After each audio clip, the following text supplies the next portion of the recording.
Let's hear about the 1973 Mercury Cougar XR7 and what made this automobile unique for its time. The 1973 Mercury Cougar XR7 marked a significant shift towards the luxury segment for the Cougar line.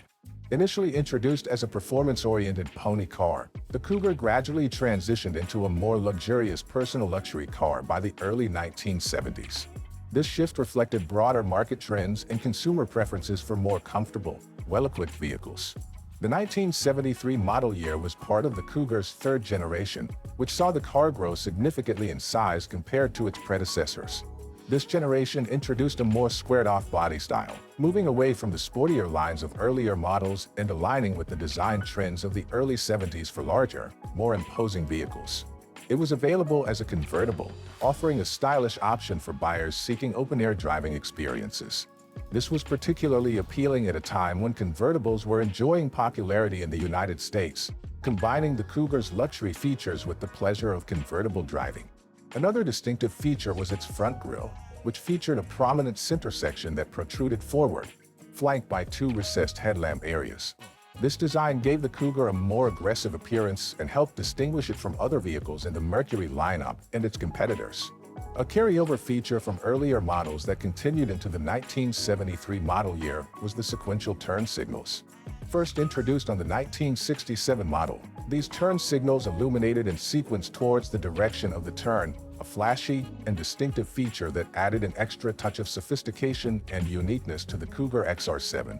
The luxury muscle car featured V8 engines manufactured by Ford Motor Company, with the 351 cubic inch displacement, 5.8-liter Cleveland V8 as the standard engine, offering up to 168 horsepower and 296 foot-pounds of torque, and employing a carburetor system for fuel delivery. Engine options previously included larger displacements like the 429 SID V8, but this was discontinued in 1973 due to emissions regulations. These naturally aspirated engines utilized an OHV valve train, had a compression ratio of around 8.0 to 1 to 8.5 to 1, and were built with cast iron blocks, designed to meet the less stringent emission standards of the early 1970s. Key specifications included a liquid cooling system, use of 10W, 30 oil with a 5-quart capacity, and a timing chain, without the modern ECU for engine management, highlighting the year's mechanical focus over electronic control.